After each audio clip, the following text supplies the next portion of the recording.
Talking about the Leland Ave site, the concrete and asphalt plant that is going up. Moments ago, you revealed, and here we are coming up on the 15th anniversary of 9/11, that and we didn't. No one ever knew that you contracted cancer. I'm probably going to regret revealing that because that is the first time I've revealed it. But I feel that this issue is so important, and as I said, I just admire Councilperson Testa and Councilperson McNeil for standing up to business and big government and saying, hey, wait a minute, this isn't something that needs to be in close proximity to North Utica residents and people next door at that canal park where they have thousands of people being entertained. I mean, to me, it just seems, the whole thing seems absurd, even considering putting it there. And you say it's completely safe. Would you put it next to a grade school or a church? Or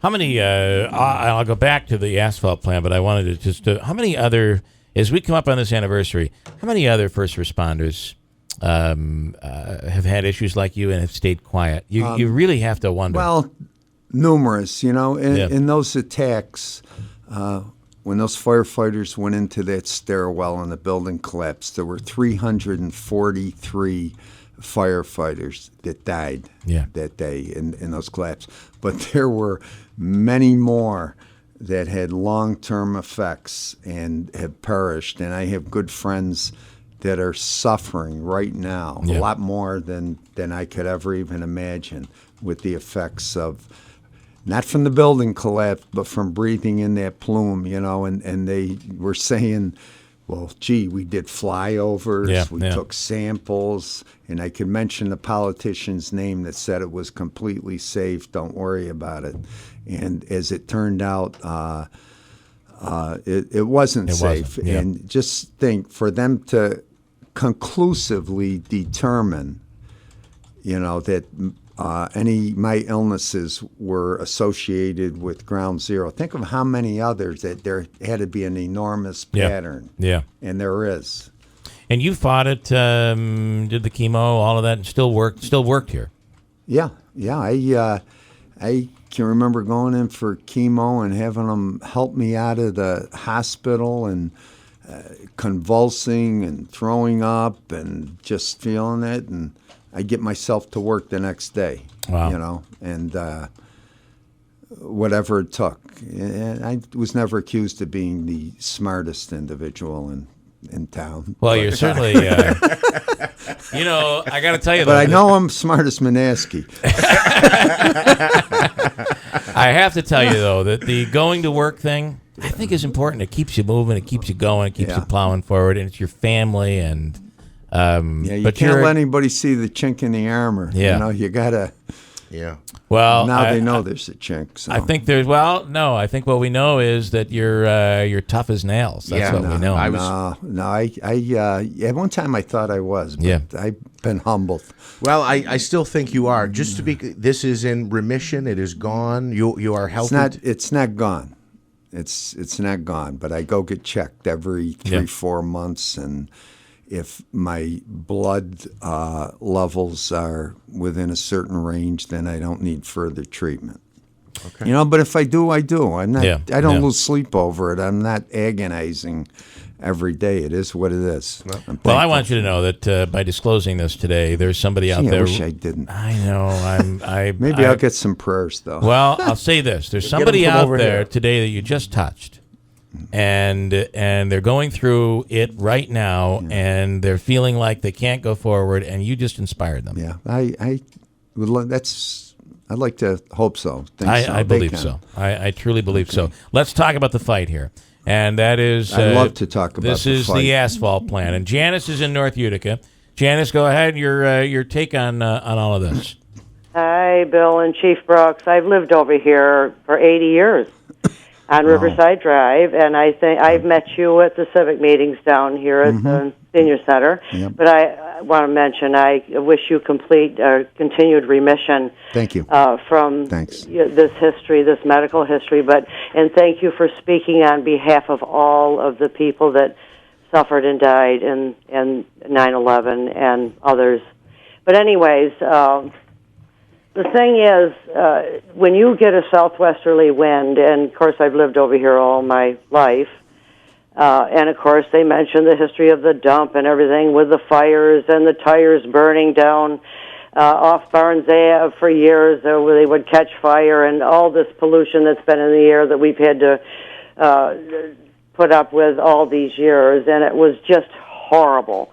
But now, with a southwesterly wind, you have residents stringing along and up above, north of them, all down through Herkimer Road, as you mentioned, and you would have the effects of this odor from that, from the plant, but also, and of course there are many chemicals in dust and asphalt. Sure. Yeah. Is burning it, but when Samantha mentioned this a few months ago, she announced it down in the Civic Center, and she simply announced it, and I spoke up asking, is this adjacent to the Mohawk River? That's all I had to hear. That was the first thing that came to my mind. Right on the banks. Well, there you go. Do I have to say any more? North Utica has changed so dramatically, as you all know, and you've mentioned it, but with the hotels, motels, and tourism being attracted, it's absolutely wonderful. But the thing is, when my husband was an electrical contractor from Worden, he ran Worden Electric and worked down at Coppers and Copeland Ice, where they made ammonia for dry ice, and it's right down in that territory where the harbor project has been being built. And he would come home with dizziness, headaches for 2 or 3 days after working at the ammonia, around the ammonia. Sure. And, of course, Coppers, with its asphalt manufacture, that was another thing, too. And they've had millions of dollars of cleanup going on down at Harbor Point, as you know. But the thing is, if you put this up for referendum with your citizens in North Utica. Well, I don't think that would be a contest. Work. Yeah. Are you going to go to the meeting tonight, Janice? Well, I'd like to, very much, to see what's going on, especially in North Utica, because it is a heavily residential. Yeah, there's no doubt about that. And a lot of people are talking about it. Janice, thanks for the call. John in Steuben, on topic, Andrew, with John here. Yes, John, good morning. You're on the radio. Good morning. I appreciate your taking a stand for the general public on issues where little voices can't be heard. Anyone with any common sense would know the first rain that would fall on that asphalt plant would bring oil onto the river, and it would be polluted all the way to Albany.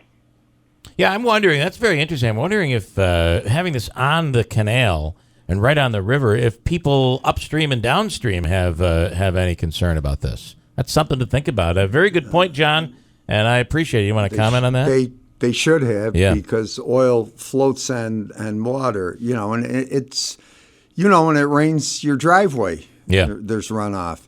But what we will have to be doing is be going through evolutions for this, going down and running a dike across the Mohawk River in case there is a spill. We try to stop it there before it gets to the next point. And obviously even the planning we'd have to do in case there was an industrial fire. Yeah. Water would not be the extinguishing agent of choice. Common Council members have a chance tonight to really put a stop to this. Yeah, they're not going to. They're not going to. No, they're not. I mean, they're my friends, but this is little Samantha Testa out there. She's going to be basically her and Maria will be by themselves. I hope not, because I hold some of these council members in such high regard that I hope they do the right thing for North Utica. And from a political standpoint, I think if any one of them are going to consider running for office, and then there's a lot of talent down there that they should consider. I would want to go on record as saying I tried to defend North Utica, against this, and but I don't see that happen. When you have big money, big business, politics, it's very influential. So you're almost hinting that, boy, if you wanted to run for mayor or something like that down the road, North Utica's watching. Absolutely, they're watching. And as I said, I can't. I'm in front of my house mowing the lawn or out with, and almost every car stops. Yeah. And says something. So that meeting is tonight. It's going to be very interesting to see what comes out of it all. And there are a lot of people very, very, very concerned. I think you coming out is certainly, as Samantha said just a few minutes ago, she appreciates it because you added credibility to it. And today you doubled down today, to be honest. I'm going to regret that, but I do a lot of things I regret. Well, if you're anything like me, you hate it. You don't want people to feel sorry for you. No, I don't think too many people are going to feel sorry. Well, listen, how about inspired? And I don't want them to. Inspired would be a good thing. I'd like the people from at least North Utica to know that I was out there for them. Chief Russ Brooks, pretty amazing, guys. And always a pleasure. Pretty amazing and emotional, and we appreciate your time here this morning.